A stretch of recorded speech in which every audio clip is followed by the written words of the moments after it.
Was it good to you? Was it good to you?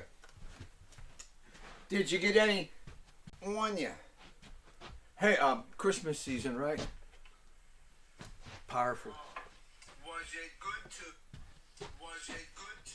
you? Uh-oh, hear me coming back to me. Nothing I find more glorious than the sound of my own voice. I'm killing me. Hey, Christmas, a COVID Christmas, locking down.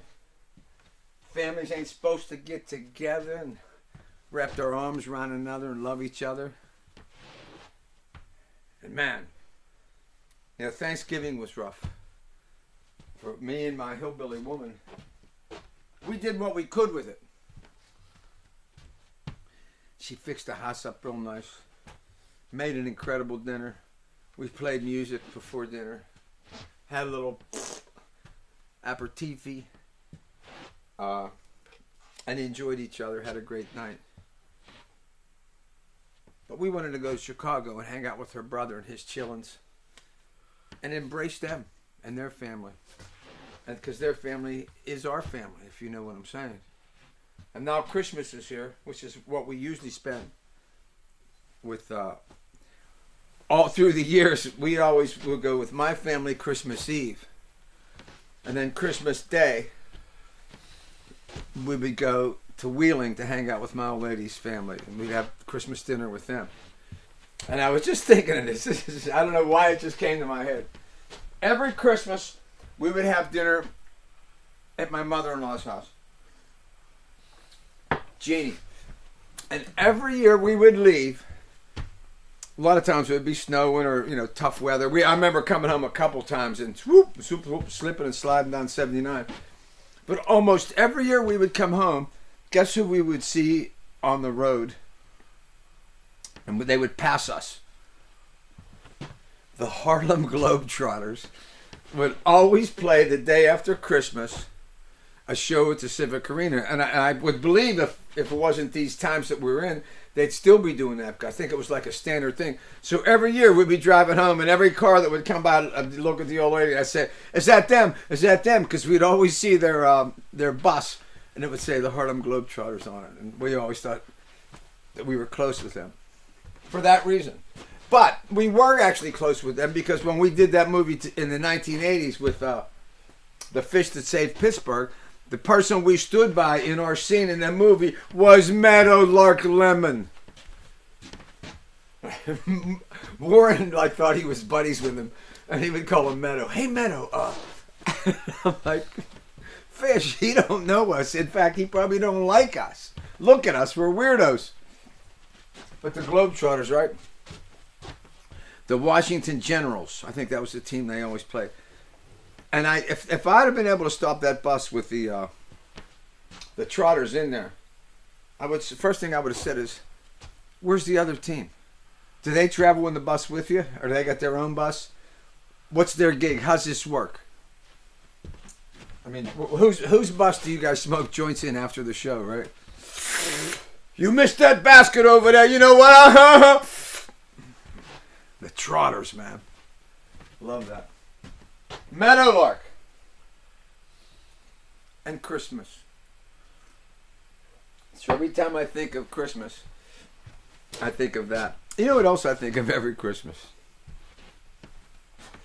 What we used to also do in the Christmas season, we would go down to West Virginia, and we would go with my mother-in-law and her husband Gene and Gino, and we would go to Ogilvy Park to see what?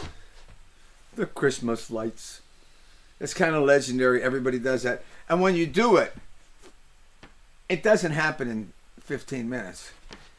You wait for a goddamn hour to get in because it's so crowded.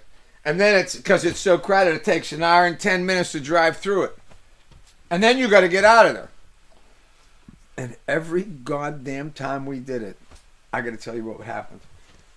And it was something that became a big joke in our family. Because every time we do it, my mother-in-law, Jane, she would have her put her cassette tape in the cassette player because we'd take their car. We'd drive my truck down, but we'd go to the show in their car.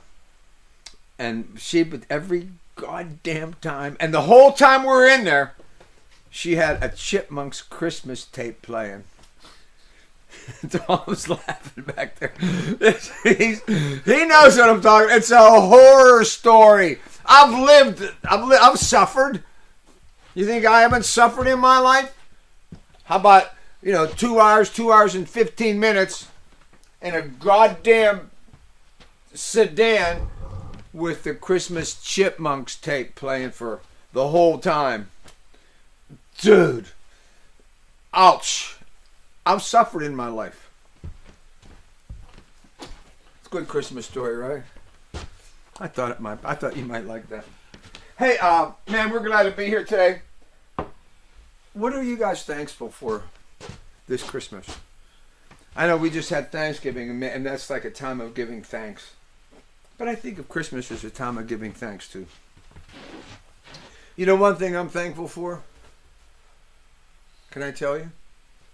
I'm going to look you in the eye and tell you one thing that I'm really thankful for. I'm thankful for my friend Tom, working with me on these shows all year, giving my life meaning, and giving me someone to work with that understands this very unique thing that we do. This outside the lines, almost outlaw entertainment for MFers like me and you, where we talk shit and we play songs and we give each other a little smack on a shit can and say, hey, you know what? You're all right. I'm all right.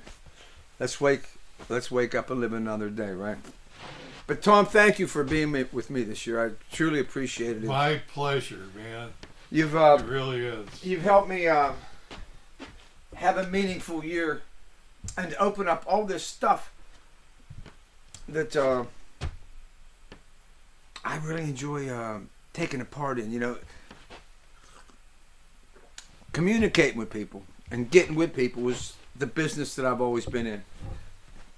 And now all of a sudden, and I can't tell you how much I feel for my bar owner friends and my restaurant owner friends. In fact, I'm wearing my Peppers in that shirt tonight to celebrate my buddy Bobby down there and what he's going through, being under the restrictions of the government. And I'm not trying to get mad at the government either. I'm just trying to say we're in a tough spot, and people that are in the food, booze, and entertainment businesses, we all got our hands tied. I'm not getting my hand tied. But that's where we are. And what we're doing, we're fighting to get through it. I think I'm extremely lucky because working with Tom, I found a way to take advantage of this year. And I'm having so much fun with it. I see possibilities to continue to do what we do, and ways for me to be able to contribute without being on a bar stage, without someone with a drink in her hand going, "Hey, shut up and play a song." How many times do you think I heard that shit in my life? Shut up and play. I used to love when people would do that. And you know what? I still love it. It's the best of both worlds. You get to talk shit. You get to play songs. I mean, okay. What do you want me to do here? 6 of one, half dozen of the other. That's what my mother used to say. In other words, I like it all. Hey, let's kick it off with our theme song, which I'm going to mention. One of the things we're going to do today, Tom, we're going to talk about songs I've written in 2020. Before the pandemic and through the pandemic. We're going to read some lyrics. We're going to mention some others. And this is one of the songs I wrote this year, and I wrote it strictly for our Alone series shows. You hunchin', munchin', late for luncheon. Oh, I can hear my mic. I have it turned on. I don't like blowing into the mic when I open my big mouth. How you doing here, boy? what it looked like. Joints jumping, pimps and hoes, but there's something missing till you show. It ain't a party till you get here. When you arrive, everybody get turned up. The joint come alive. You make my blues disappear. It ain't a party till you get here. Lights are low, bands playing, dressed to kill, people swaying. It ain't a party till you get here. When you arrive, everybody get turned up. The joint come alive. You make my blues disappear. It ain't a party till you get here. It ain't a party till you get here. No, it ain't.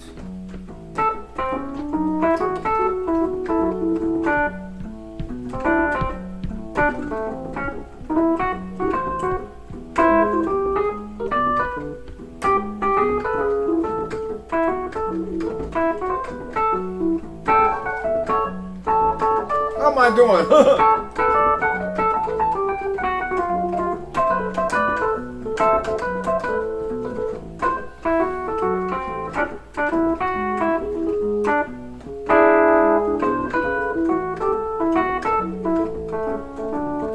Lights are low, bands playing, dressed to kill, people swaying.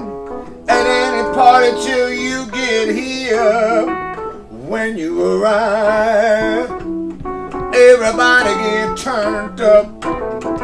The joint come alive. You make my blues disappear. It ain't a party till you get here. I hope I've made myself perfectly clear. It ain't a party till you get here.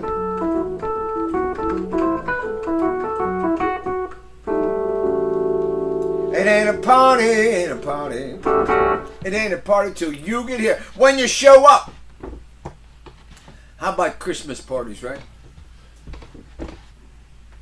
We had a Christmas party every Christmas Eve at my family.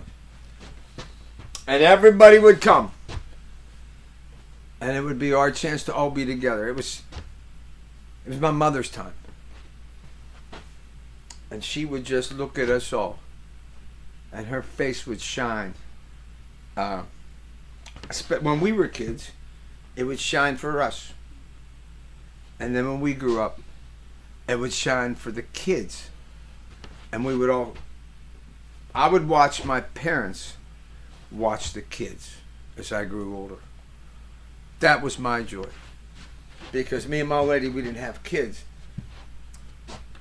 So it was different for us than the others in the family that had children. And so my focus would be on, of course, on the children, but on my parents more so than everybody else, simply because I got to spend so much time with them. And how cool that was to be the child of parents that loved their kids so much and loved the getting together and the meshing and the insanity of everybody talking at the same time and singing and laughing and pulling jokes, jerking each other around. I wrote a song a couple years ago that I just recently shined up, and I shined it up for this Christmas season. And it's a song for older people. You know how like most Christmas songs are for the kids. Frosty the Snowman. It's a song for the kids. Jingle Bells. Songs for the kids. I wrote a song for the older people. And I'd like to play it for you now. It's a song called It Sure Don't Seem Like Christmas. And it's a song about being there for the Christmas party, but your parents aren't there anymore because they're gone. And the name of the song is It Sure Don't Seem Like Christmas. I don't know if it's, I'll have to ask Tom. Tom, is it illegal in this country to write a sad Christmas song like that? I don't think so. Okay. Then we'll play it. But it's just something that came to me, and it was. See what you guys think of it.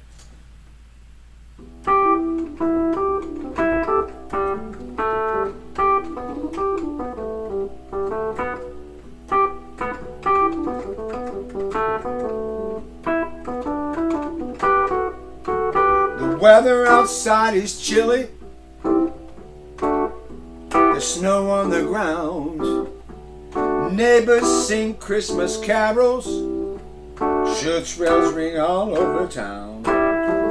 We gather our family together to celebrate holiday cheer. As the children open their presents, my eyes fill up with tears. And all I want for Christmas is one more Christmas time. Wake up Christmas morning and see wonder in the eyes of the folks that raised me up. 'Cause without them here, it sure don't seem like Christmas.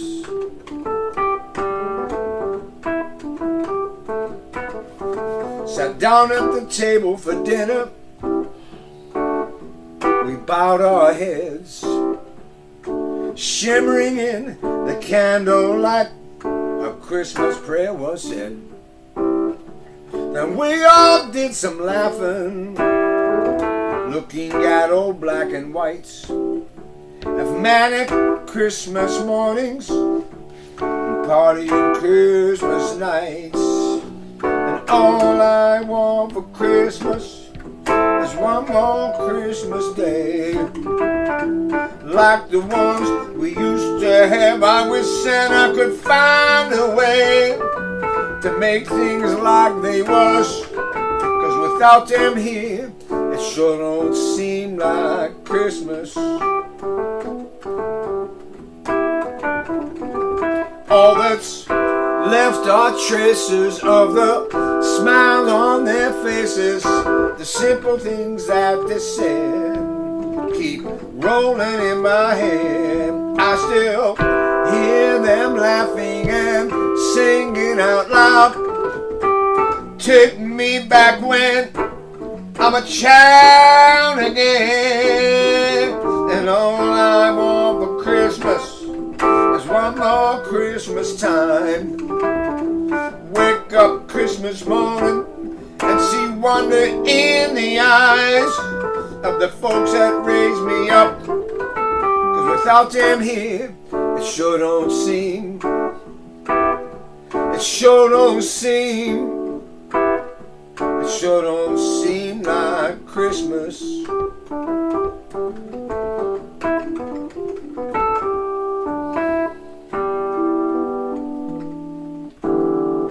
Sure don't seem like Christmas. Tom said it's not illegal to write a song like that, so I don't have to worry about someone combusting in, slapping the goddamn cuffs on me. Have you ever been handcuffed?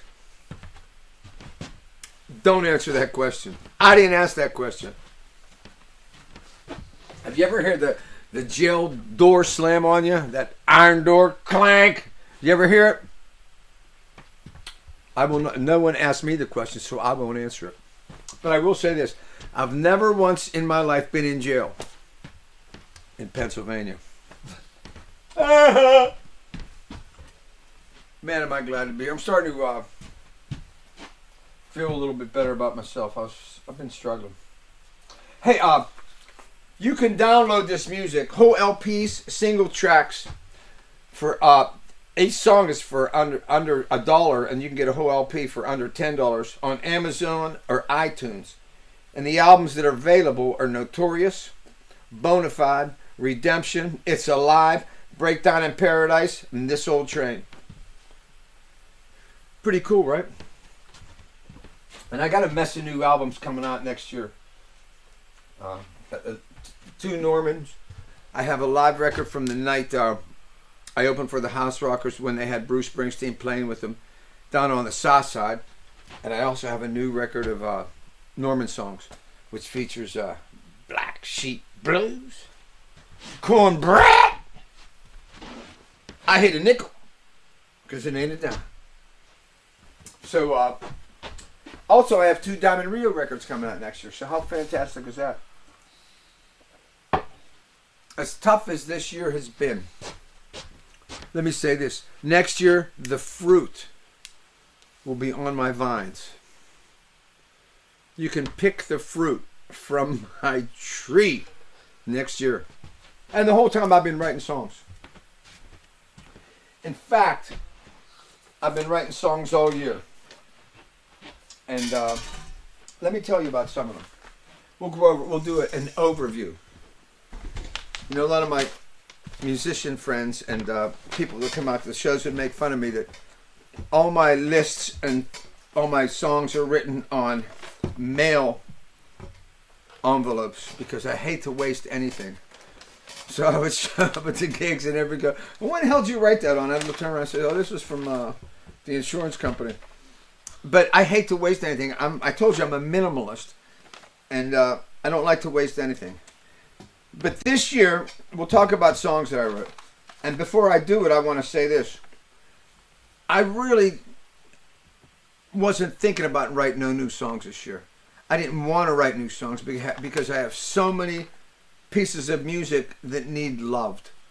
Unlike my list this year for songs, some of the songs that I have on this list, I didn't finish. But I worked enough to know what the song is. And I'll finish it when I need to finish it. That's how a lot of times the way I work. But so here, let's go. Let's just do a shakedown of all the songs that happened. On February 6th of 2020, I wrote a song called All That She Had. And that song, I didn't write the music for. I just wrote the words, but they're pretty well developed. I'm going to read them for you later today. All That She Had, and that was a song about how much my mother loved me. How simple was that? On February 8th, I wrote 2 songs, and I didn't run and write either song. The first song I wrote was a song called about a hot chick that looked real good, and the name of the song is Assets. The bitch got assets. And you can imagine. And when I write songs like this, I'm not proud of them. You know, actually, I'm a little embarrassed, and I feel like I'm not much of a man when I write songs like Assets. Bitch got assets. And you can imagine what they are. I like when a song title sets it up for everybody to go, what's she talking about? Another song that I wrote on that same day, February 8th, has an equally exciting title. And the title of that song is, and it's a song I actually played a little bit before the pandemic came with the band. It's a song called Circle Jerk. How do you like a song called Circle Jerk? The circle ain't gonna jerk itself. Gonna need some help from somebody else. The circle's gonna catch on fire. Destination, dark desire.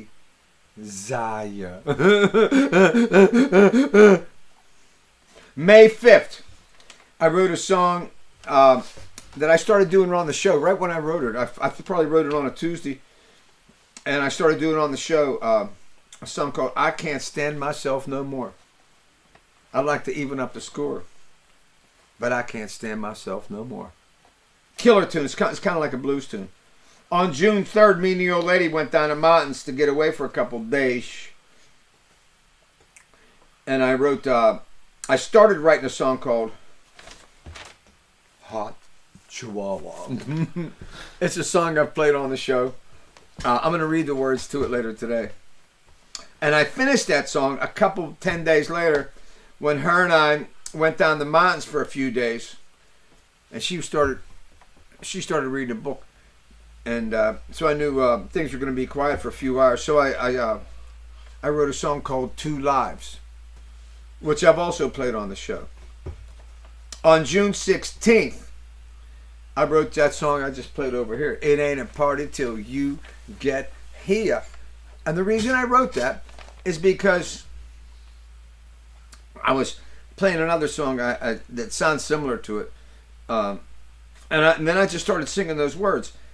And what I was thinking in my mind is, I'm playing at a gig, and somebody that I love, like a dear friend, comes walking in the joint that I ain't seen in a minute. So what? And I'm setting the scene in my mind. I'm writing it out. The scene in my mind is I'm on stage. Somebody I love comes walking in the door. So what do? I stop playing the song that I'm playing, right in the middle of it. Just boom, cut the band like this here. Boom, bang. Band cuts sharply, and then I immediately swing into this other song, and point to my friend. It ain't a party till you get here, and to show someone how much you love them. That's all that was about. A power move. How you doing? On September 6th, I wrote a song for my mom. Soon we'll be together again. I can hardly wait till then. Oh, these lonely days are rough. Feeling blue, missing you. 'Cause soon ain't soon enough. You feel me? On October 20th, I wrote a song called I Heard the Highway Cry for All Lost Souls Driving By. That one I didn't finish. October 30th, I wrote C19 Blues. This C19 show is a mother. Killing more folks than this, that, and the other. Chasing down your sister and your brother. This C19 show is a mother. Got them C19 Blues. How about you? What a man po to do. What a man po to do. On November 14th, I wrote a song called The Hard Way. And the reason I wrote this song is because a buddy of mine, a younger guy that comes out to shows and I got to be a buddy with, named Paulie, he talked to me about how he had this situation with a young lady, and he learned a lesson the hard way. And when he said that to me, I looked at him and I said, then you really learned something, because the only way you really learn something as a man is the hard way. If someone tells you something, that doesn't, you can't do this or this is going to happen. They'll tell you when you got the information, but you didn't learn it. The way you learn is to get your balls broke. You know what I mean? And for some reason, I just wrote that song at that time. November 24th, I wrote a song called Halfway to Heaven. And on December 7th, I wrote a song called How It Is. So I don't know how many songs that is, but I didn't want to write any songs this year because I wanted to give love to old songs that needed reloved and rewritten and re-pumped back into the world. But these songs all demanded my attention, and a lot of times I'd start writing while I was still sleeping or while I was doing something else. The lines would just start coming. It's Halfway to Heaven song. The lines just started coming. The highway cry. The C19 Shores of Mother. Killing more folks than this, that, and the other. That just came out in one. I didn't want it to be a song. I didn't want to write a COVID song. It wasn't my goal. It started writing itself, and I had to back it up because I didn't want to waste. I didn't want to waste the free shit. Because I don't have this problem. Maybe I used to when I was younger. But people say, I have Songwriters Block. I can't write. I don't have that problem. I can't stop. Now that I'm this old and have this much experience doing it and have trained my brain how to think, to be a writer. I don't know who might be interested in this thought, but this is a thought that's important. When you're writing songs, you want to get things said. and you want to have points of interest and say things that people are wondering what the next line is because you created interest with the first line. And once you start stacking up songs and stories and you start reading your stuff out loud and you start playing it in front of people, you start watching people's faces and you see how your shit works to people. You don't need them to tell you at the end of a show whether they liked it or not. You know as you're doing it whether they're liking it or not, whether they're understanding a lot, because you're watching their faces. And if you're working while you're on stage, and when I say working, I'm the full extent of what it is, the miracle to be on stage is. I mean, I sense that a lot of people that go on stage go through the motions, and they play songs and they do what they do, and they play songs. Hey, and this is no, this, I guess it sounds like a weird thing to say, but I really think it needs to be said. When you go on stage and you play songs that people like already, you're taking the easy road. You know they like that song before you played it. So they're not going to boo you off the stage. They're not going to start throwing shit at you. They're going to like the song that you played. But are you giving enough of yourself when you do that? Is the test, are you making it so easy that you can do it without thinking? Well, that was never me. My thing was always, I've got to give them something that they didn't like before I got here, because they didn't know it existed, so it's got to be great. And that's how I've tried to live my life on stage and through music and all the stages back to the Diamonds. It was always a contest. It was always, can we create and develop something that is so compelling that people are moved by it the first time they heard it, the first time they saw it happen? That's where the miracle is. That's when you're operating with all your senses and all your physicality and all your brain power. It's all flowing from you. And when you're done with a gig like that, you're about 9 foot tall, 10 foot tall. You're walking on clouds and pillows. And you might not be able to sleep for a couple of days because you just made yourself have this experience that was so high level that people don't understand where you are in your mind and where you are in your day, because they never demanded that much from themselves. And so they never got the feeling of what it is when you create the miracle and then you live through the miracle. You don't need a lot of money when you do that. You don't need a lot of pats on the back. You don't need airplay. You don't need to be a darling of the system or the city or the media, because you got something they ain't got.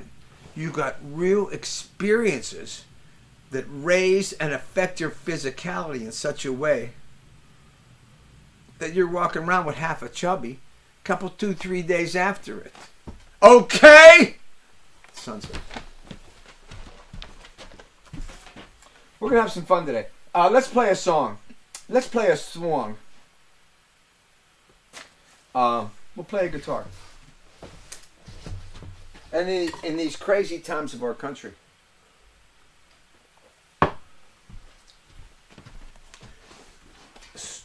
sometimes a song can help bring us all together. Come gather around, people, wherever you roam, and admit that the waters around you have grown. Bob Dylan. How about Bob Dylan just sold his catalog for $300 million? What the hell you gonna do with $300 million? Oh, I'm sure Bob can figure something out. He supports like 300 people. Well, I know he's done some nice work over the years, and I know when he came into the scene, he changed the world. And as a young man, he was doing something so significant that everybody, including the Beatles, the Stones, Hendrix, from what I'm told, revered Bob Dylan. And when you think about that, when I think about that, it makes me understand why a Hendrix could be so significant, because he offered very soulful and original guitar playing, and was a great electric entertainer. But the fact that that wasn't enough for him, the fact that he studied and played Dylan songs on stage, it shows you how he took all the colors of the rainbow and mixed them together and created this artist that we're still talking about him to this day. And don't think that his love for what Bob Dylan offered didn't help us fall in love with that guy and maintain that love, because it wasn't just the guitar playing, it just wasn't the blues, it just wasn't the rhythm and blues, it just wasn't loud music and a wah-wah pedal. It was the whole thing. How fantastic, right? This song was written, I guess, just a couple years ago, and I stole it from my love for Curtis Mayfield. Speaking of Curtis Mayfield, don't think for a second that Jimi Hendrix didn't study the way Curtis Mayfield played guitar, because all those were done first by Curtis Mayfield. So we just had a lesson today, which I had no idea we were going to talk about this, any of it. But Hendrix studied Dylan, Hendrix studied Curtis Mayfield. We study Hendrix. How cool is that? American music history. It's so simple, and it's all here for us to steal from. And I say that with pride, because what I'm saying is Hendrix did it. He stole from Dylan. He stole from Curtis Mayfield, and yet never lost himself while doing so.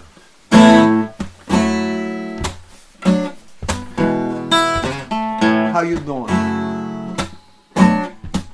Hey.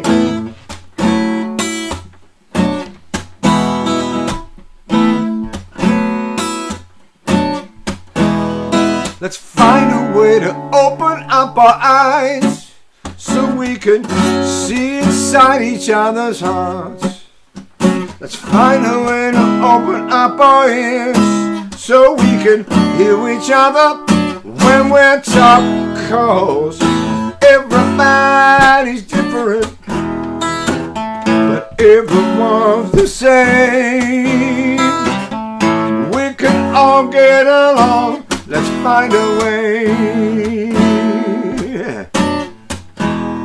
Let's find a way to break down all the walls that we build up between each other. Let's find a way to lift each other up on each other's shoulders, 'cause everybody's different, well, but everyone's the same. We can all get along. Let's find a way. We're like leaves on the trees, like snowflakes that fall. We're like clouds in the sky. Ain't no two the same, and there ain't no good reason why we can't do it if we try. We're all in this together. Let's find a way. Hey, let's find a way to open up our eyes so we can see the player, not the game. Let's find a way to look within ourselves and stop looking for someone else to blame, 'cause everybody's different, hey, but everyone's the same. We all get along. Let's find a way. Let's find a way to live together. We can make it better if we learn about each other. We're all sisters and brothers, and everybody's different, well, but everyone's the same. We can all get along. Let's find a way. Let's find a way. Let's find a way, baby. I wish I could have been dancing to that. Oh, yeah. You know it. I'll be starting like this here. Come on. I told you a couple weeks ago when I dance, my face dance does its own. My body does one thing, but my face dances itself. Got a lot going on over here. It ain't easy to be 100% Italian American. I used to say to my mom, I said, hey, Mom, I says, we're Italian, huh? We're Italian. She'd say, we're Americans of Italian descent. She'd say that over and over again. And she would never let me say I was Italian. We're Americans of Italian descent. That distinction, we were Americans. And in today's society, the way things are going on, I appreciate what she said back then in the 1960s. In the year 2020, it reestablishes what she was saying to me. We're Americans of Italian descent. But we're Americans. How important is that? We can't forget that. That's a big deal. Is a big a deal. My friend Renee from Altoona, she always writes into Facebook. She says, Norman Nardini is the biggest shot. Love that kind of talk. Hey, he's the biggest shot over there. Look at this little guinea. Oh, I'm going to talk about that. Where the hell did I put that?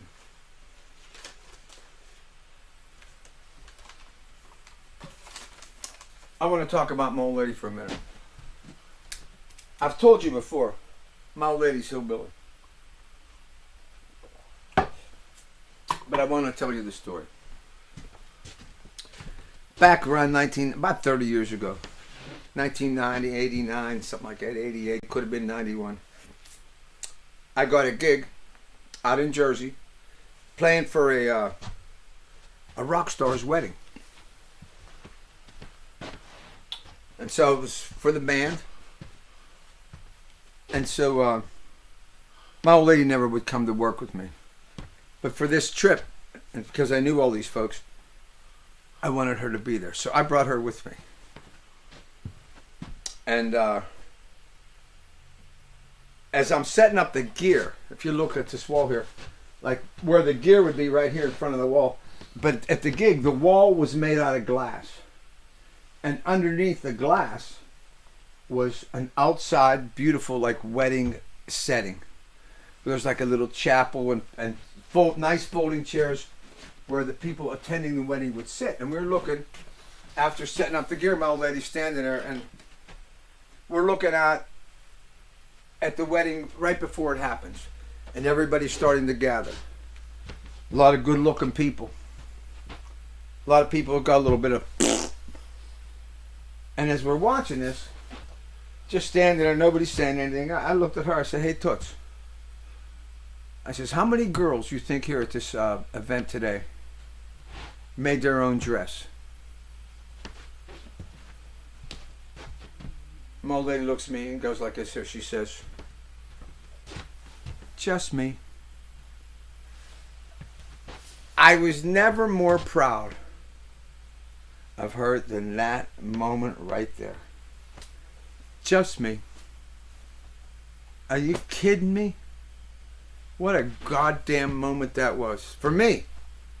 I was so proud. I just thought, this hillbilly girl, she's out there on the East Coast with folks, that that have had different lives and have had success, obviously. And she made her dress to be at this event. Powerful. Powerful. I don't know. Meant a lot to me. I'd like to do your song. I've done it a couple times before on the show. Song I wrote for my folks, Arthur and Eleanor. Art and Nori. That's what they call them, Art and Nori. Here comes Art and Nori. Uncle Art and Aunt Nori. And everybody knew my old man, because my old man always had a smile on his face and an Iron City in his hand. Tom, what do we have over here? Take a look at it. Iron City moment. An Iron City moment. There That you go. picture of that, I have that here because it's my dad. The culture that tells us of, that time in the 60s and early 70s, in the time when the Pirates and the Steelers were finding themselves and really creating a name for our city and a respect for our city that I don't think we had before. People thought of us as, like my buddy Racetrack Mines used to call Pittsburgh, he goes, shit city. When he found out I was from Pittsburgh, he didn't call me by my name. He called me Shit City. Hey, Shit City! Because he felt that he had the right to say that about Pittsburgh because of the reputation we had as a mill town. And me, being younger than him and being respectful of him, I didn't even fight back. But I understood why he said that, but I knew that it wasn't true. We're a great city, and the culture of this little piece of art reminds me of how we overcame. And when the 80s hit and the mills shut down and everything changed, it took us a while to find ourselves as a town. And now we're finding ourselves again, and we're becoming a cultural destination. And we continue to have high-level sports. Penguins weren't there in the 70s, but they came in and have found themselves to be a world entity. And it's just cool to be here in this time. Goddamn, I love it. But anyway, this is a song about my parents, and the song starts at a world-famous Pittsburgh destination, Kennywood Park, right across the goddamn river.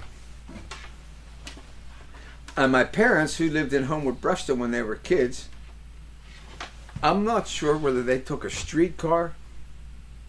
How about streetcars? When was the last time you heard somebody mention a streetcar, right? My grandma used to love taking the streetcars because all around the only way you got around the city was in a streetcar. But they had streetcars and buses when you got away from the city. But anyway, my parents would take a streetcar or a bus to Kennywood, and they would meet all the other Italian kids from Homewood Bruston. And there was a couple Irish in there, a couple of Polish, but mostly it was all the rich-blooded, whopped-out, fantastic guineas. Like my Uncle Larry, my dad. My Uncle Larry, I'm sure he got to Kennywood dance, and he'd be like this here, standing in the corner. Knowing that he was the coolest guy there. He'd be looking at everybody around him going, oh, who's this kid? Who's this guy? I'm going to give him a slap. Jesus Christ. Look at him. He can't dance. He can't talk shit. The things that were important to life, like dancing and talking shit, my family, it's easy for us. It's easy. But my father and mother met at Kennywood and got to know one another fairly well, and they knew the gang of Italians that my father hung with: Teddy Rizzi, Mickey Rako. How about these beautiful Rizzi, Rako, Nardini, But they all hung together, and they all had a certain respect for each other, and they all knew all about each other. And it's fantastic. This piece of music I wrote for my mom and dad. It's called Dance a Little Closer to Me. And see what you think.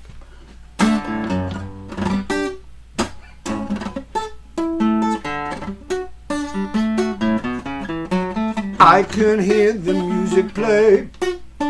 All the people start to sway. Deep inside, I feel an urge to hold you close to me. All the magic of a dance land night. You in my arms just feel so right. Jitterbugging the night away. Then you gently say, dance a little closer to me. When we move into harmony, all the world starts to glow. So dance a little closer to me.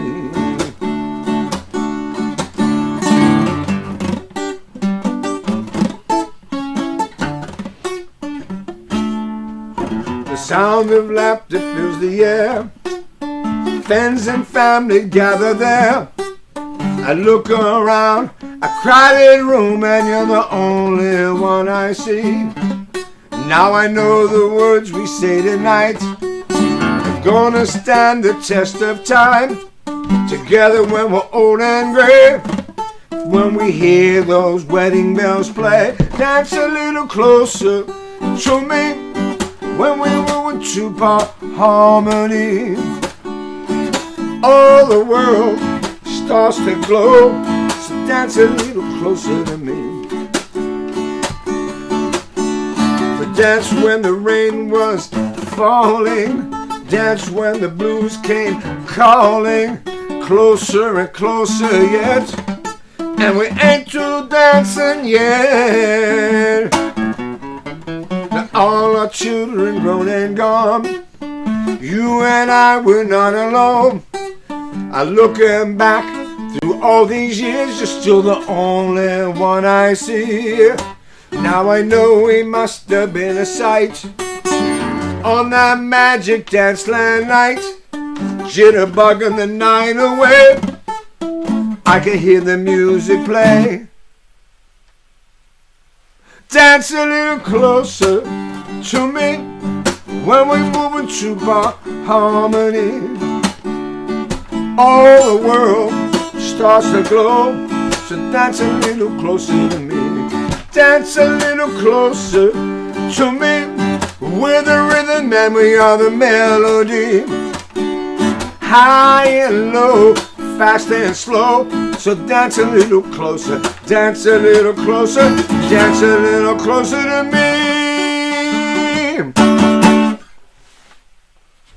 Jitterbugging the night away. I still hear the music play. Wow. You know, when my mother was alive, and they would do a Frank Sinatra special on public television, my mother would call my house. She'd say, "Hey Norm, Frankie's on. Frankie's on. You gotta watch it. You gotta see this. I gotta go. I gotta watch this." She'd always call and tell me that Frankie was on public television, and they were letting that guinea sing. Racetrack Mike, my old racetrack buddy, he used to talk about Frank Sinatra. He goes, "Sinatra, he's a nickel rocket pimp. He's a stone jag. He still owes Skinny Amata $500. He was the guy that would call me Shit City. He didn't like Frank Sinatra either. By the way, forgot to tell you, he was Irish. And from Boston. He would call himself Big Mike from Boston, Massachusetts. He'd say, I'd walk into the room, he says, I was a tall boy, a good looking boy. The girls would all say, oh, there goes Michael. Doesn't he look good? That was his version. I miss him. Racetrack Mike, a legend of legends. I don't know if I've mentioned that next week not next week, but the week after that next. The first goddamn day of 2021. Right? The first day is a Friday. And guess what? Tom and I are going to be right here at Eastside Sound Studio. And we're going to have our special friend, Harold Gurley Bottoms, joining us to play the bass. And let me tell you this. How much fun is it going to be to have someone propping my old ass up? All I need, like Larry Graham said years ago, I'm going to add some bottom. That's all I need. You give me some bottom and I'm free at last. I'm light on my feet. I'm 10 pounds lighter. I'm like this here. Oh, I don't have to play because I got someone keeping time for me. I can hit it and split it. I can do what the hell I want. Want to play a solo, play a solo. I love it. I love playing with others. I got 30 some years in playing with Harry Bottoms. And so I'm really excited to have him with us in our first show of 2021. 2021, Harry Bottoms will be right here. We'll put him back here.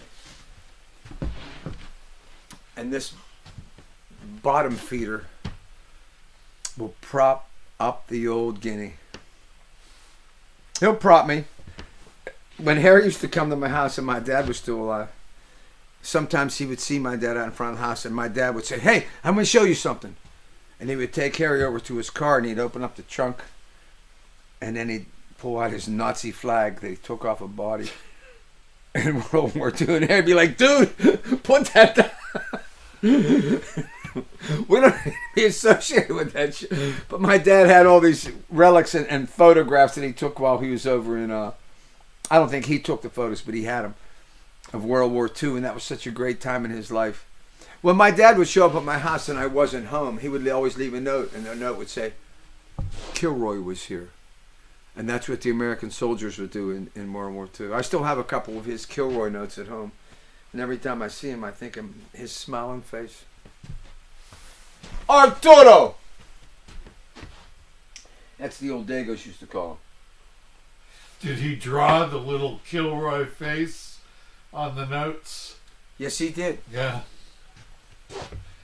So there's a certain. Oh yeah. Oh, so no, your father was also in World War II. Drawing. So yeah, Tom's father also was in World War II and was over in Germany, like my dad. Yeah. My dad would always talk about France and Germany, and what would happen is they would find places where they'd hold up with the other soldiers. They'd find places where whoever had it made wine. And you know, my father, he liked to have a drink or two. And he would talk about how much fun they would have when they would get, you know, stay over or lay over and they'd be stuck somewhere, but they found some wine. And my dad was in his element at that point, and he was just living. He was young, he was beautiful. My dad was real handsome.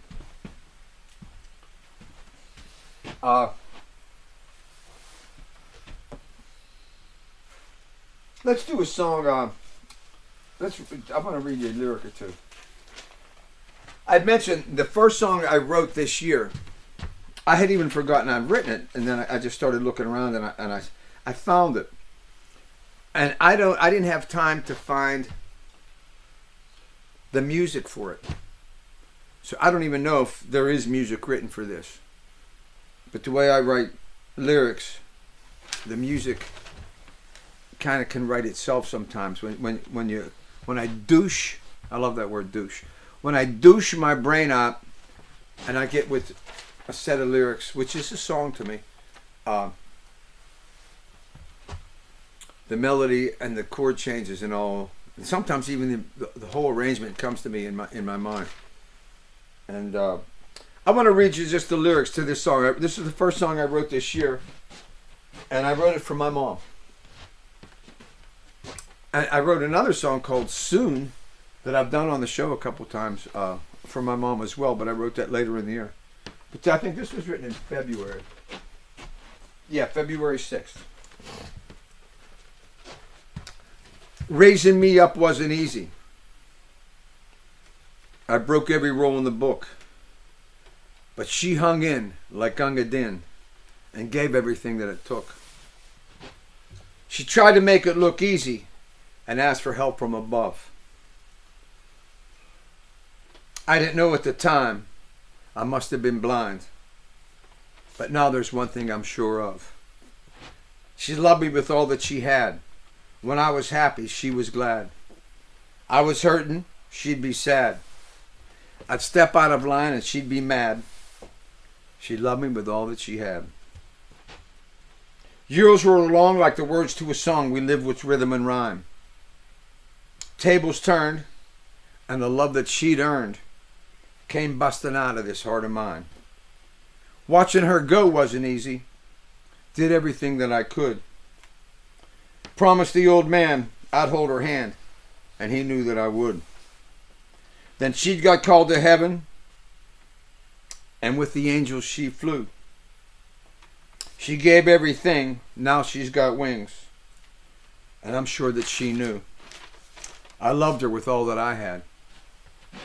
When she was happy, I was glad. She was hurt and I felt sad. When times was good and times was bad, I loved her with all that I had. For my mom, Eleanor. What are you going to do?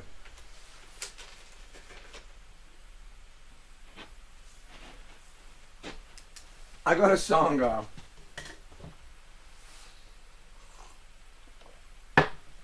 that I wrote that is the exact music to another song that I wrote 30 years earlier. And they're interchangeable. And that comes from that old thing that I've talked about before, is writing to form. And the form is there now. And the form can be everything. You know, that's the rock that it all stands upon. Now what you do with that rock is the song. And so my form is here. And now I'm going to show you the second song I wrote to this exact form. And it happens to be a Christmas song. And I think you might like it. It's kind of, I like this one a lot. It just seems like it flushes down the commode real easily.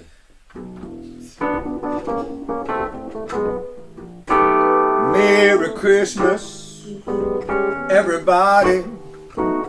May all your hopes and dreams come true. And while you're at it, have a happy new year too. Merry Christmas, everybody. May every little thing go your way. Said a prayer you and yours have a happy holiday. I hope Santa comes down your chimney with a bag of Christmas cheer. Stops to have a glass of eggnog to toast a brand new year. Merry Christmas, everybody. It's the time of year to lose your blues. Snowflakes falling and the good times are calling you.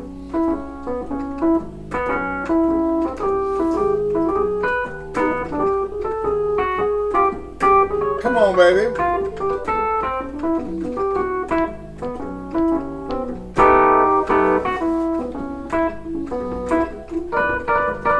Under the mistletoe, Christmas lights aglow. I'm betting you get kissed. Won't that be fun? You and your special someone sharing holiday bliss. Merry Christmas, everybody.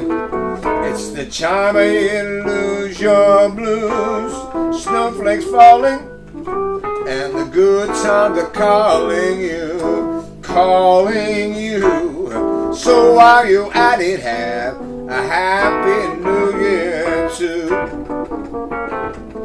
Merry Christmas, everybody.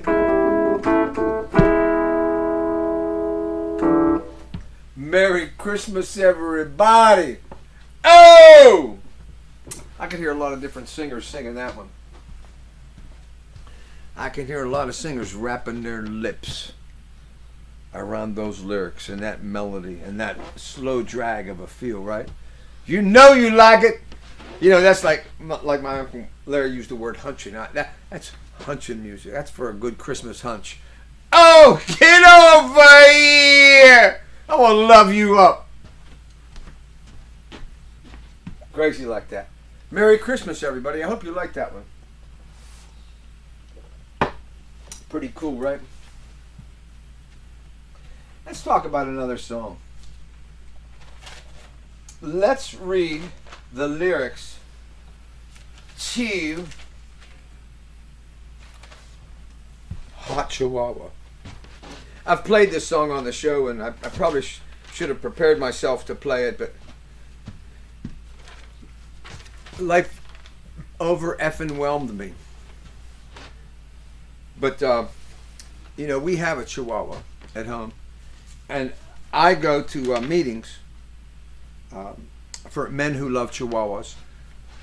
It's right next to Alcoholics Anonymous, and right down the hall is Sexaholics Anonymous, and then you'll find the door that says Men Who Love Chihuahuas Anonymous. Because when a grown man loves a Chihuahua, he doesn't brag about it. It could be something a man could be ashamed of. But anyway, I remember when I wrote this song, I wrote it while I was sleeping. And I knew I wanted to write a song, and the title, Hot Chihuahua, really just kept running through my brain. I don't know why. Hot and Chihuahua, those two words really seemed like they wanted to be beside each other.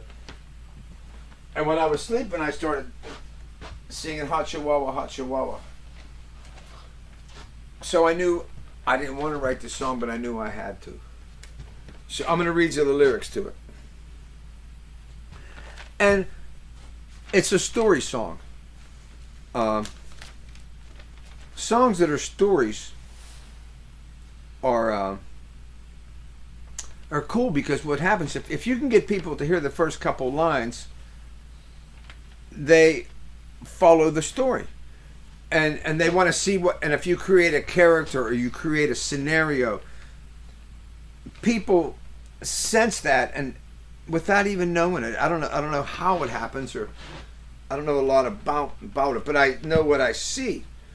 And when you create these characters, people, you know, like Living on a Prayer by Bon Jovi. People know the characters in the song. You know, Sucking on a Chili Dog, or Outside a Tasty Freeze, whatever, John Cougar's song. People know the characters in those songs, although they've never met them. They feel like they know them. And those are examples of really cool songwriting. And I ain't gonna say this isn't a class of those songs, but the storyline part of it is similar to what those folks were doing. So here we go. Hot Chihuahua and his girl Lala headed down to Mexico. This song and dance team ran out of steam somewhere outside of Laredo. Hot Chihuahua sang of his love for Lala. Lala moved her hips to and fro. And for the music that they made, all the locals paid. Now they're out in Vegas, putting on a show.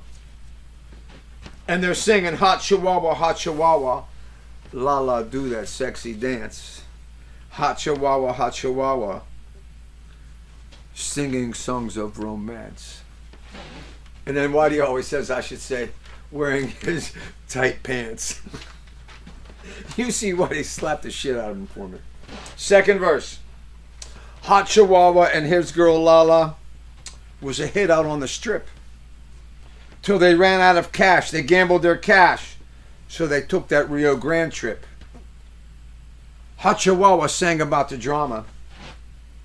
Lala kept dancing up a storm.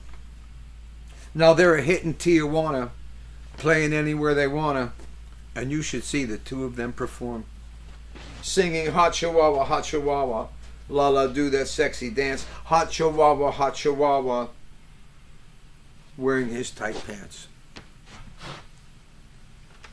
The songs that they sung told of a love never ending. So deeply in love, now the rest of their lives they're spending up on that stage. Everywhere they go, they're the rage. Singing hot chihuahua, la la do that sexy dance, hot chihuahua, singing songs of romance. Oh! A story song. A story song. Hot Chihuahua and His Girl Lala. Written this year, 2020. The scourge of 2020, right? Jesus Christ, it's been a tough year. I've made a point of trying to work my way through it. And you know what I've done? I've done the same thing that you do when a precious child is born. And this poor child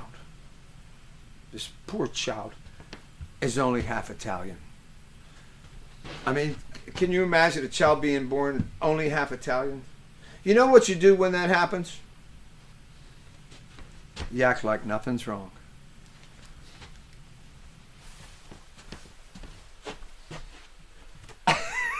I'm killing me.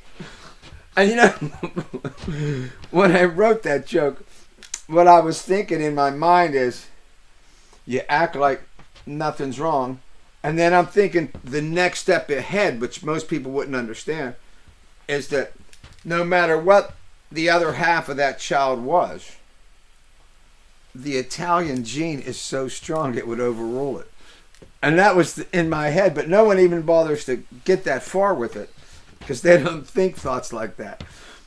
But I still get some laughs on it on whatever level, I don't know. But I get, put it like this, I don't get laughs. I get some smiles on that joke.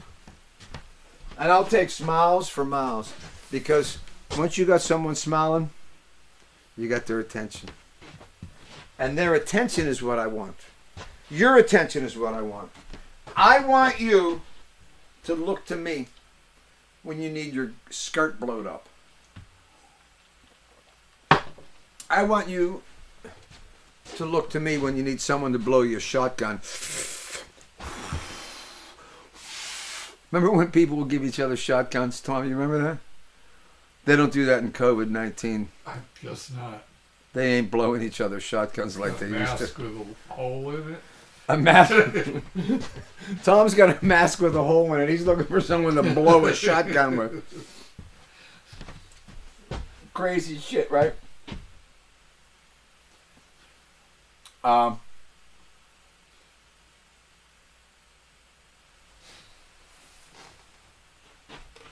looking. Do I have any of these stories? I have one story I wanted to tell.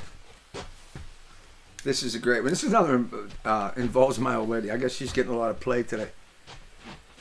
Thank God she doesn't watch these shows.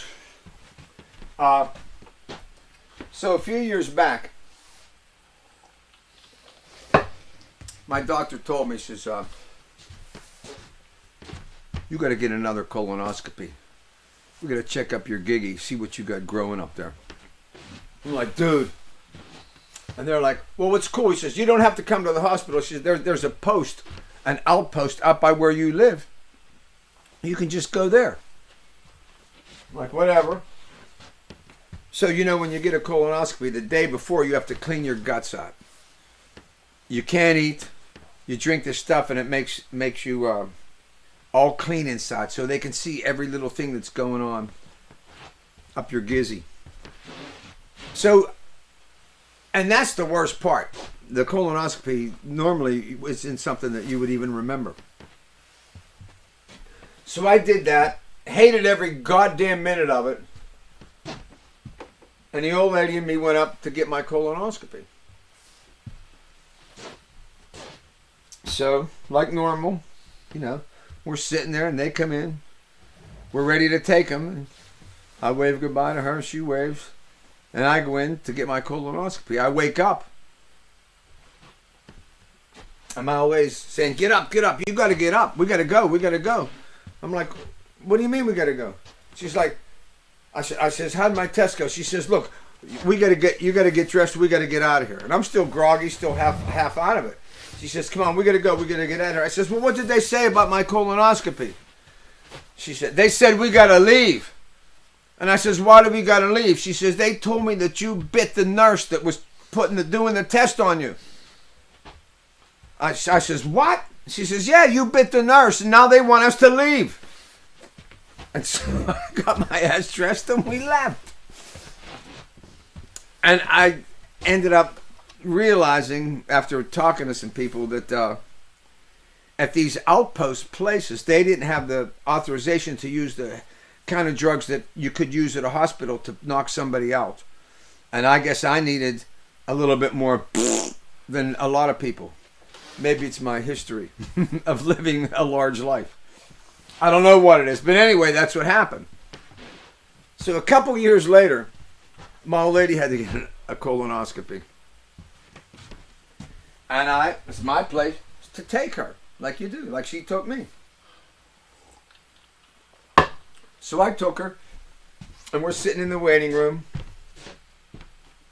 waiting for the nurse to come to wheel her in to get her procedure done. The nurse comes in and takes her, and as she's wheeling her out, right before she's at the door, I yelled to her. I said, hey, Toots, don't bite anybody. And then the door closed. And I'm laughing to myself, thinking how cool I was. But what happened to her, the nurse on the other side of the door looks at her and says, why did he say that? Do you bite people? And my old lady goes, no, he does. He's the biter. He bit a nurse up in Penn Hills. I just thought that was a great story. No, he does. She pointed a goddamn finger right at me. Because I deserved it. I'm no goddamn good. Good shit, right? Make you laugh. What song are we going to do? Let's do one, man. Here's one. I don't really know it real well.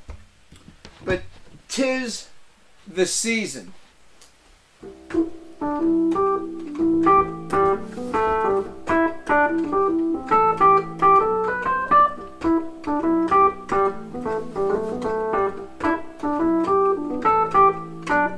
Jingle bell, jingle bell, jingle bell rock. Jingle bells swing and jingle bells ring. Snowing and blowing up bushels of fun. Now the jingle hop has begun. Jingle bell, jingle bell, jingle bell rock. Jingle bells chime in jingle bell time. Dancing and prancing in Jingle Bell Square. In the frosty air, what a bright time. It's the right time to rock your night away. Jingle bell time, it's a swell time to go riding in a one-horse sleigh. Giddy up, jingle horse, kick up your feet, jingle around the clock. Mix and mingle in a jingling beat. That's the jingle bell, that's the jingle bell, that's the jingle bell run.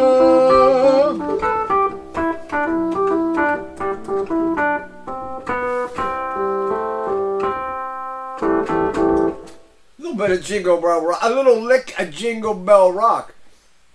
Tom, who sang the original version of that? I thought it was Leslie Gore. But I don't think it is. But I said Leslie Gore for some reason. But let me say this. It was a spunky little record. And I remember it had some real cool, like early on, jazzy type guitar playing on it. Bluesy, jazzy, studio musician type guitar playing from like in the 1950s. But I really think that's a cool Christmas song. It's real upbeat. And it has the word rock in it. I like songs that have the word rock in it. Jingle Bell Rock.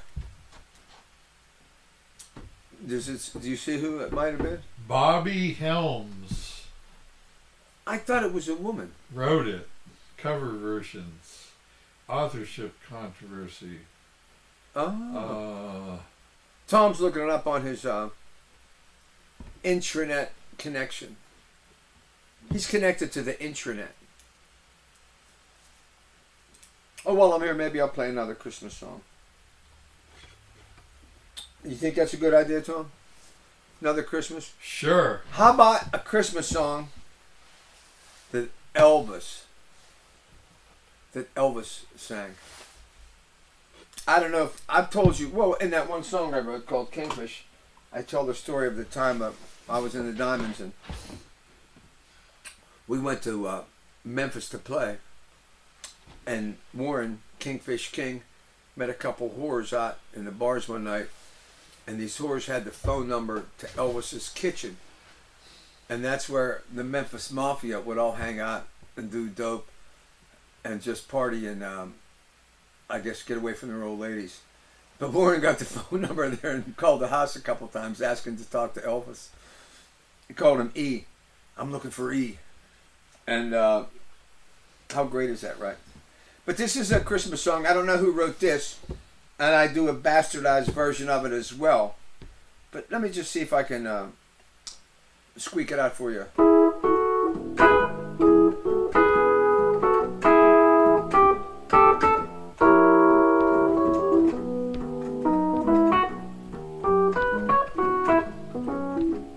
I'll have a blue Christmas without you. Be so blue. Speaking about you, decorations of red on a green Christmas tree won't be the same. You're not here with me.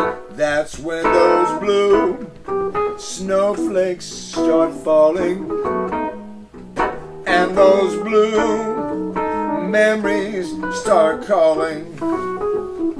You'll be doing alright with your Christmas of white, but I'll have a blue Christmas.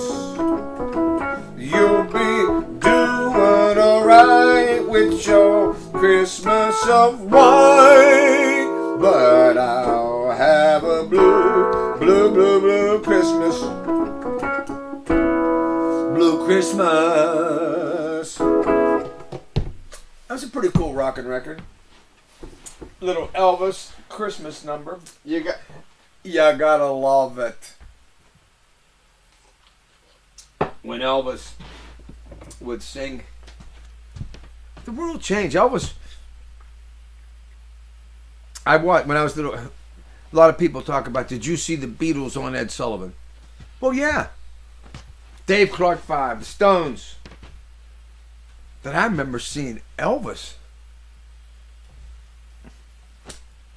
which was just as big as the Beatles being on Ed Sullivan. You know, how about when Ed Sullivan had Elvis and Frank Albert Sinatra?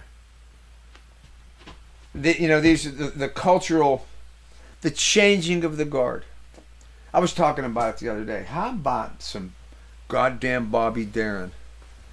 Who was lighter on their feet? Who was a more natural swing singer, natural entertainer? Bobby Darin had it all going on. How about the record Mac the Knife? I don't know. I think back, of all the time about records that were made that were just simply delicious. And one of the greatest, in my opinion, greatest records of all time was Mac the Knife by Bobby Darin. Perfect arrangement. Another one for me would be Try Little Tenderness by Otis Redding. These records, were three-dimensional. The way the bands played, the way the arrangements, the feeling, what they captured of these musicians playing together letting the singer interpret the song, but giving it the perfect, powerful, but not too powerful background. And the humanity of what they were doing there on records like that. These were so fantastic, you know, to be in the room when they cut some shit like that, right? How can you imagine just sitting there, being in the room, watching what them microphones was picking up, watching the guys watch each other and listen in their headphones to what he didn't play. He's not playing there, so next time that comes, I'll bap here, or I'll play. All those things you could sense musicians. You know, another record that was totally different that was also a great all-time record was Like a Rolling Stone by Bob Dylan. Positively 4th Street by Bob Dylan. A couple of these, they were just, you know, another one I thought was a song by the Byrds called I'll Feel a Whole Lot Better When You're Gone. That goddamn record. You know, Tom Petty covered it years later. But all he did was draw attention to something that you couldn't do better. You know, I'm not looking down on Bob or Tom Petty for doing that. I'm glad that he did do it. But I don't think he was even making an effort to make his recording better.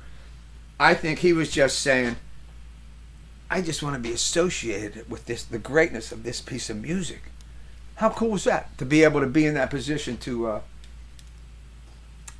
just for whatever reason, I want to say that I sang this song, and you know, I don't think Tom Petty's version was anywhere near as good as the original, but I think it was great, and I'm so glad that he offered that to us, and to the people that are really into music, took them back to Gene Clark's version with the Byrds, and just come on, man, all that 12-string guitar.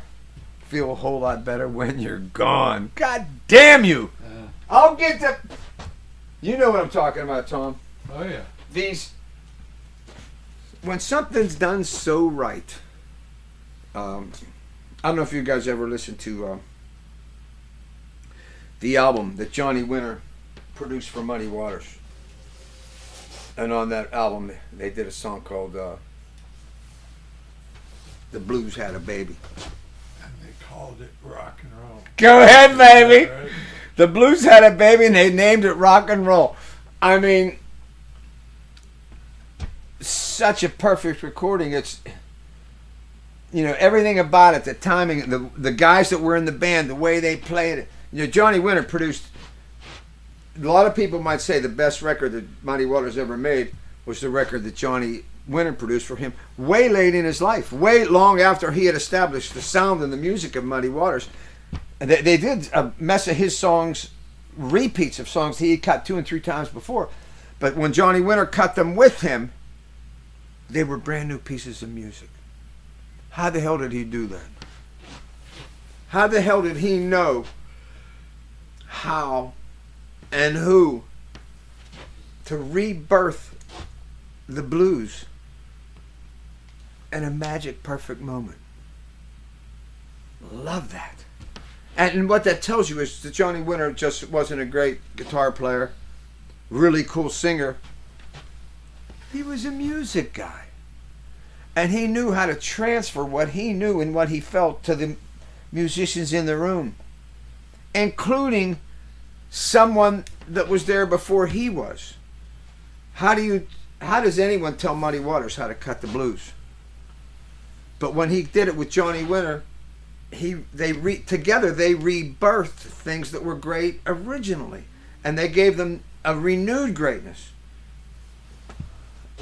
Moments like that in rock and roll are like so goddamn precious. And you ever listened to? I think it's called "Hard Again." Was the name of that album? Johnny Winter produced it for Muddy. Fantastic. The blues done in that year the right way, because the 50s and the 60s blues and even the early 70s blues had already been there and established. How do you rebirth that without changing it? Johnny Winter did it with the Mud. He did something right. So right. I listen to it every chance I get.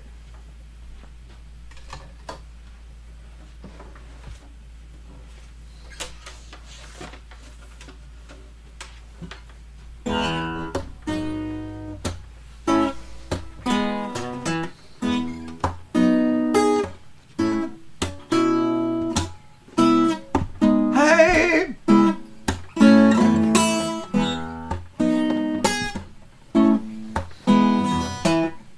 I'm gonna live till I'm not. Gonna give all that I got out of this life. I'm gonna get it on it. I'm gonna live till I'm not. Till I'm not amazed by the rain falling down, changing of the season, turning around. Till I'm not impressed that our three rivers flow to the Mississippi down to the Gulf of Mexico. And I'm gonna live till I'm not. Gonna give all that I got out of this life. I'm gonna get it honored. I'm gonna live till I'm not. Till I'm not overwhelmed when I look to the sky, see 1,000 stars shimmering bright. Till I'm not inspired by the sound of a choir, a snowy winter day, the warmth of the fire. And I'm gonna live till I'm not. Gonna give all that I got out of this life. I'm gonna get a lot of. I'm gonna live till I'm not. Till I'm not able to shed a single tear. Till I'm not overcome when I add up the cost, mistakes that I've made, loved ones I've lost. Till I'm not thankful for all that I've earned.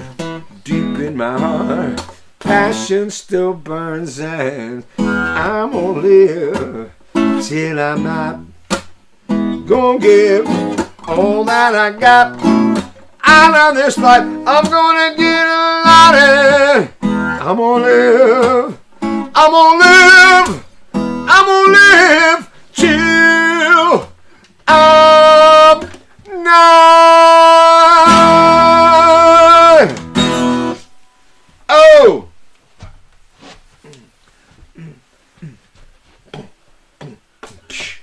Oh yeah. Can't wait to cut that one with a band. You know what we'll do? The first thing we'll do when we cut that shit, we'll put it right in the pocket. Boom, boom, boom, boom, boom, boom. That's where you want to lay shit like that. You lay it right in the pocket. It makes it easy to sing, easy to get them words out. And then you can start doing some like Curtis Mayfield's type guitar shit. Get a little bit of keyboard, maybe a little Hammond Mogan. And then you know what you got? A banana split. All the different flavors. Pineapple, banana, strawberry, vanilla, chocolate. It's all that shit. Just, God damn it! I love it. Hey, are you guys planning on having an amazing Christmas, even though we can't mingle? You know what? I wish I could be with my sister and her gang on Christmas, because that's what we do. And with her kids, and now their kids, and that's the family. And we love it. For us, it's who we are. You know, being with them and just shutting up, which for me isn't easy to do, but in that scenario it is. Unless the kids start wanting crazy Uncle Norm to act up a little bit, which I gotta do just for show, just to let him know I can still muster. But basically, it's about the kids and getting to watch them. And for me, watching my old lady watch the kids, because she gets a look in her face, and my sister, you know, they get looks in their face. Women, they're not like us, Tom. that maternal thing. Something, the difference between men and women is so huge and so important, and the attraction that goes on because they have what we don't and we have what they don't, and that thing is it's life itself. And when you're on the holidays, when you're mingling and all getting together strictly to enjoy one another, and that's what we do. How fantastic that is. What I want to do now is now that the younger kids are old enough to start having memories and stuff, I was going to play Christmas songs and we were going to sing Christmas carols at Christmas party this year. I've been gearing up to do it. My one nephew plays keyboards and he has a keyboard in his room, and I've been messing around on our Christmas Eves together in the side room away from everybody. But I was hoping that with the young kids starting to be old enough to sing and have memories of this, I want that to be a new tradition in our family, is us singing Christmas songs together. How cool that's going to be, right? That if in 50 years, the ones now that are 6 and 5 and 4, if they have a memory and they say, when my Uncle Norm was alive, we'd sing songs together. And that old Dago would get this happy look on his face and he'd be laughing and singing. And his old lady would be smacking him for when he stepped out of line and said stupid shit. That's family. And that's so huge. And we're going to miss that this year. All of us, not just me. So when you're missing your family this Christmas, don't feel bad for yourself. And don't feel bad for you. Remember that we're all missing each other. And we're all doing what we have to do to join together to help our country to move forward, to be safe, and to have Christmases beyond this year. And so when we have to control what we're doing and not mingle, we can do it one year. And we can do it safely and without hurting ourselves or each other. If I can do it, I always say it, if I can do anything, anyone can do it, because I'm not much of a man. I never really was. When I was young, all the other guys would make fun of me. How about this? Let me do this real quick. Another song I've been writing this year that I only wrote one verse and one chorus. And I didn't finish it because I had no good goddamn reason to. So I cut this and I put these words in my log for song lyrics for all the couple hundreds of them. And but let me just play you the one verse and one chorus of this song. I just did this. When did I write this? Bada bing, bada boom.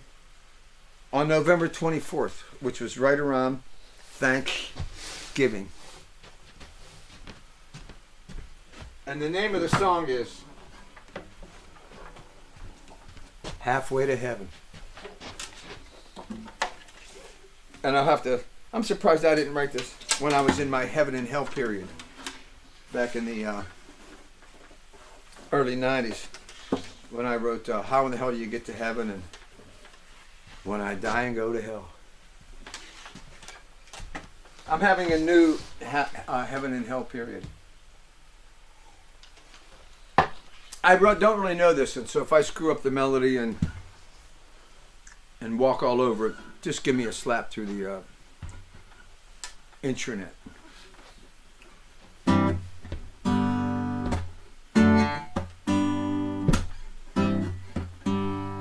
Okay. Something like that. You feel that groove? Once again, kind of like a mid-tempo soul beat.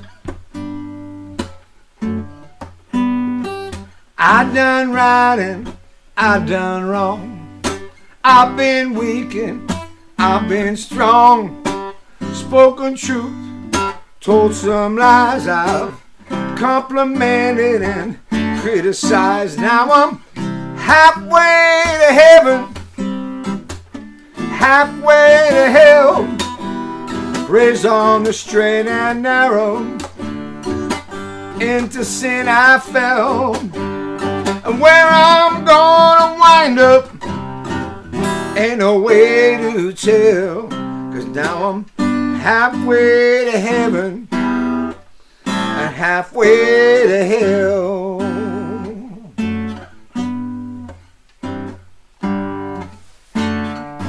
Go ahead, you finish it. What's your next verse?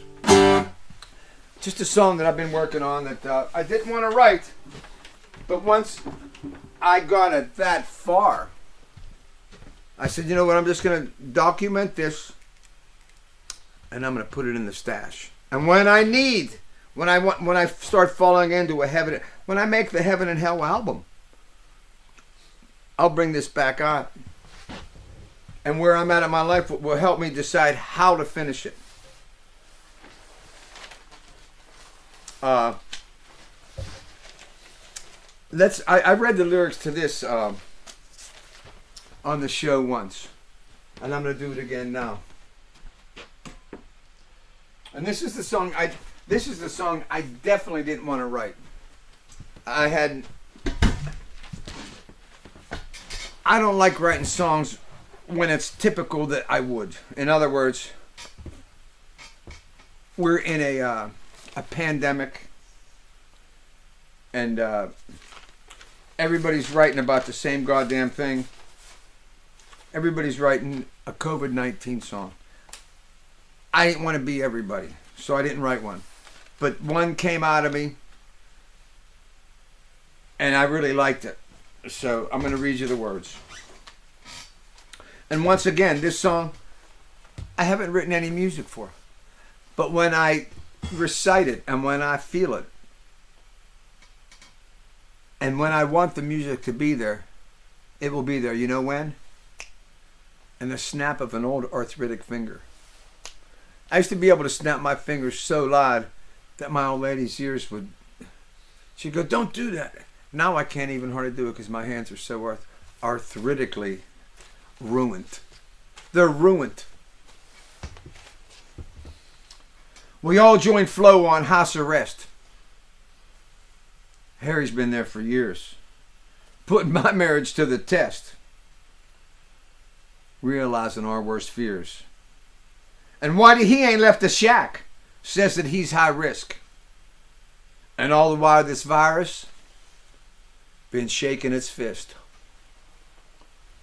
And this C-19 sure is a mother, killing more folks than this, that, and the other. Chasing down your sister and your brother. This C-19 sure is a mother. Got them C-19 blues. How about you?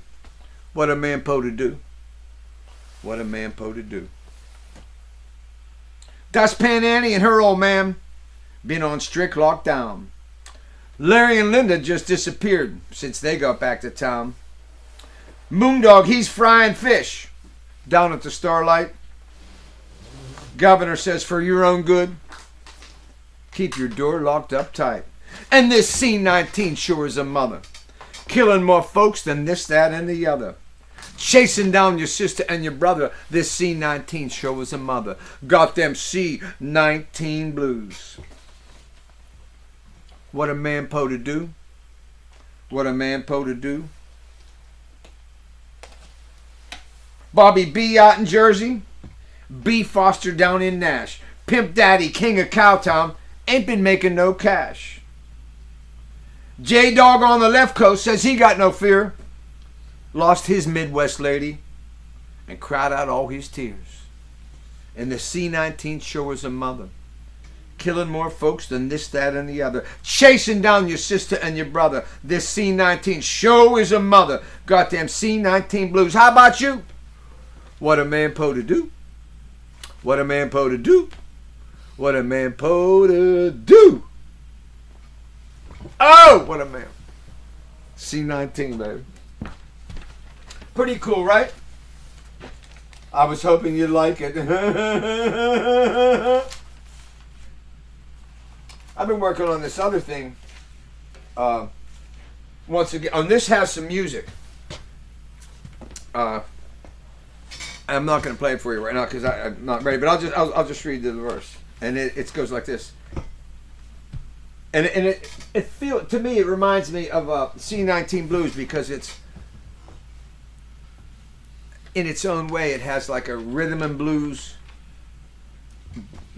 rock and roll rhythm and blues kind of vibration to it. So when the music comes, it'll come down that road, and it'll lay on that road so simply. It'll be so easy to add the music to these songs. There's no rush to add the music because the hard part is writing the words. The music, it drops down upon us when it's time. But I'll just read you one verse of this number. I have more verses written, but I don't have them with me. Here's the first verse. It ain't what you say, it's how you say it. It ain't the game, it's how you play it. It ain't the race, it's how you run it. And it ain't the war, it's how you won it. That's how it is. That's how it is. That's how it was. That's how it's going to be. It ain't up to you, and it ain't up to me. I'm telling you square biz. That's how it is. Oh, you feel me now? You see how that trash just rolls out? The words are, there's no words in there that got more than 3 or 4 letters in them. Now that I look at this verse, the biggest word in the first verse has 4 letters in it. Ain't. It ain't even really a word. It ain't what you say, it's how you say it. All those words, the game has 4. It ain't the game, it's how you play it. It ain't the race, it's how you run it. It ain't the war, it's how you won it. The simplest of words stacked together to set up the concept in your mind that how you do things is more important than the things that you do. When you become a man, it don't matter whether you're a mailman or whether you're a welder or whether you're a musician. It's how you be what you become that is the man thing, and that is there's a commonality in that, and you know, they used to talk about the greatest generation, which would be Tom's and my parents' generation. There was a pride among all the men. And I think the pride was there before World War II hit. But when World War II hit, these men all took the simplicity of who they were. They were much closer. They were, put it like this, they were just as close to the countries their parents came from as they were to this country. And they all had this pride and they all had this respect for wanting to be good men and to be good Americans. And I think that's still true today with people coming to our country to find liberty and to find a life. And I don't think they come here to trash our country or to take away from our country. I think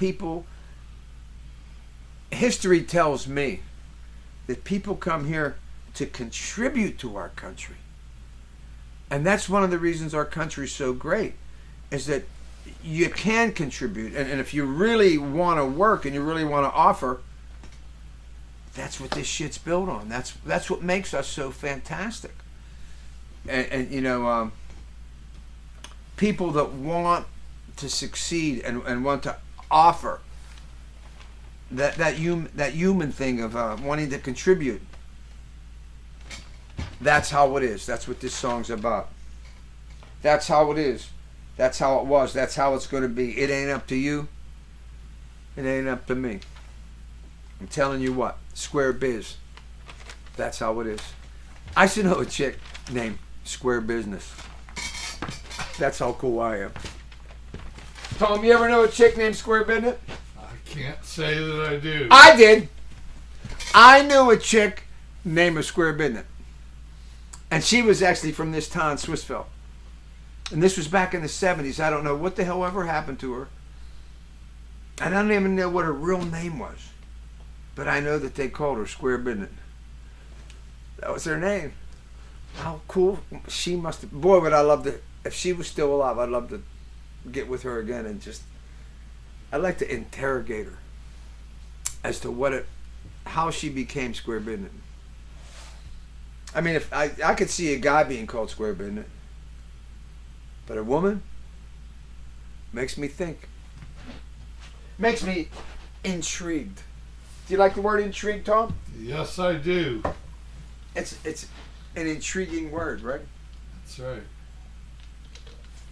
Let's do a couple more songs. We're probably getting close to the 10 end of the minutes.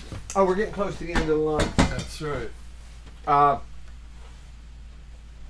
Let's do a couple. Let's do this one about our town. How fantastic our town is. It survived a lot of shit. And we've survived a lot of shit as we've lived here.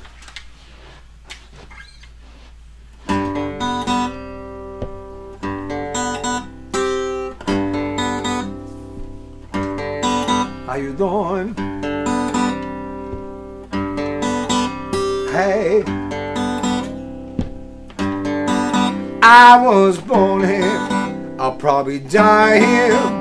I've given my life to this town, and after all these years, it seems like I'm still being kicked around. I come up the hard way in Pittsburgh, PA.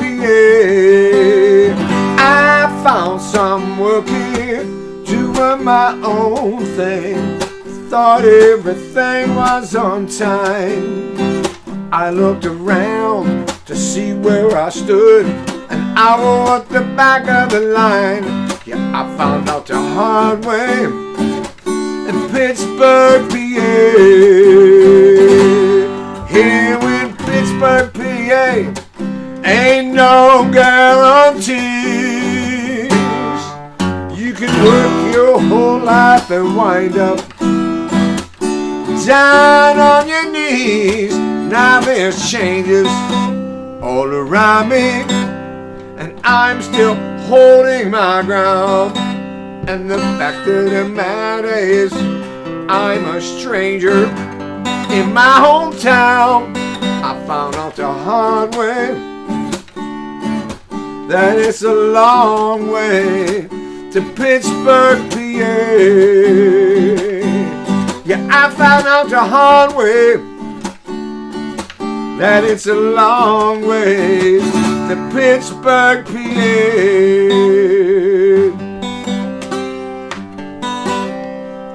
Pittsburgh, PA.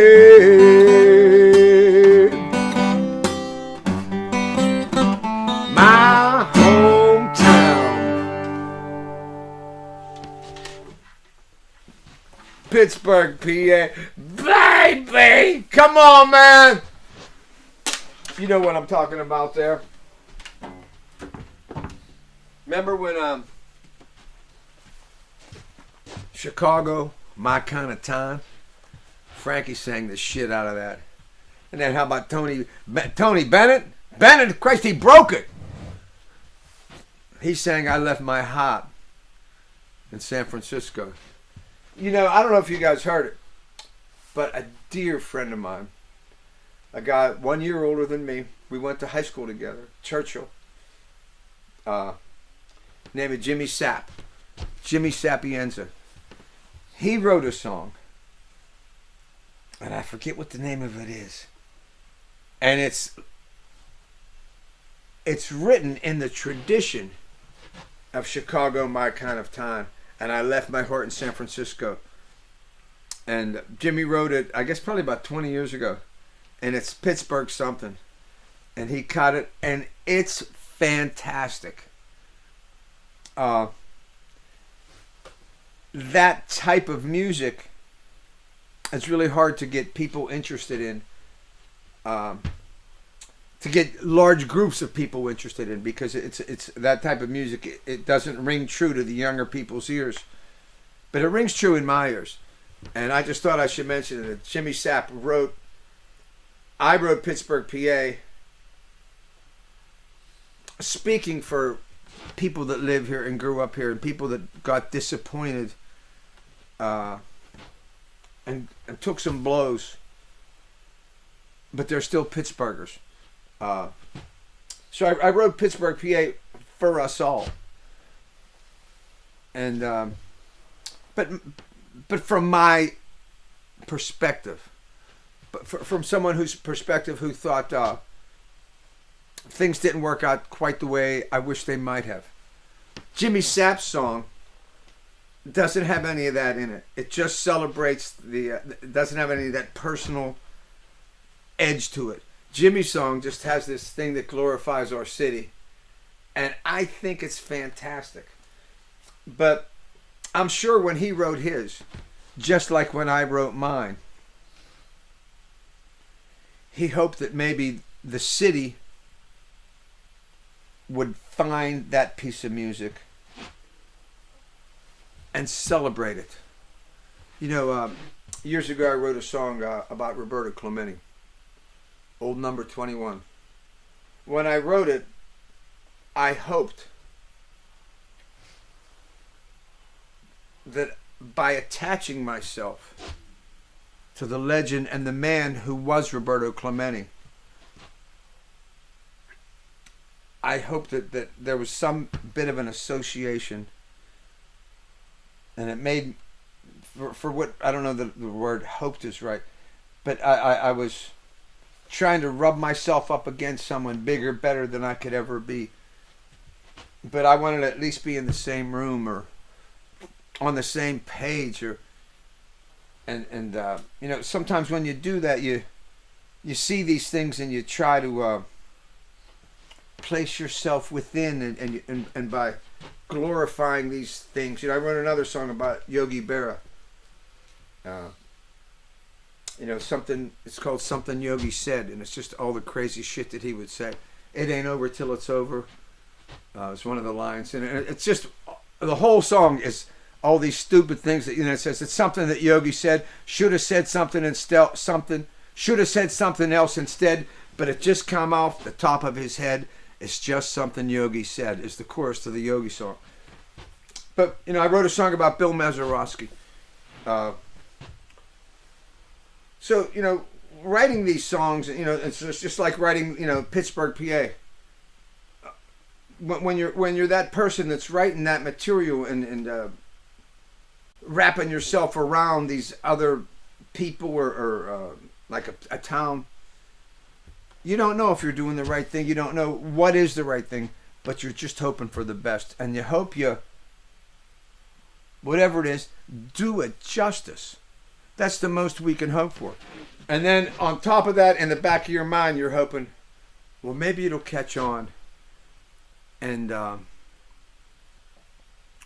folks will think of this song when they think of that person or when they think of that town. You know, when you think, you know, when you hear Frank Sinatra sing New York, New York, you think of Frank Sinatra singing New York, New York. Are you kidding me? You know, because it's so big and it's so beautiful. Hey, I want to wish everybody a wonderful, wonderful Christmas. Bless you all. And let's get through this year. And you know what? Next year, we're on a roll.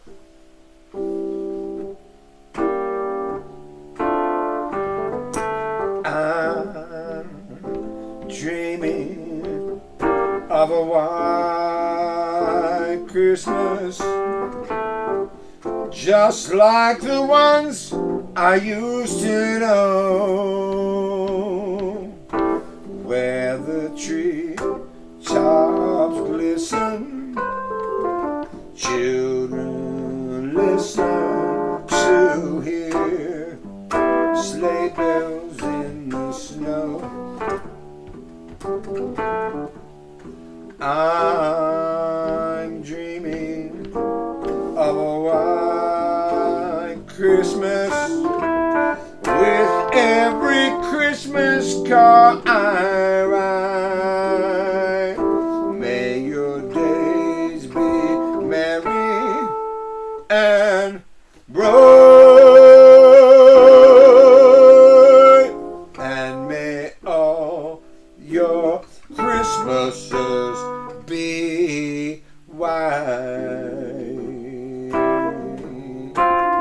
Merry Christmas, everybody.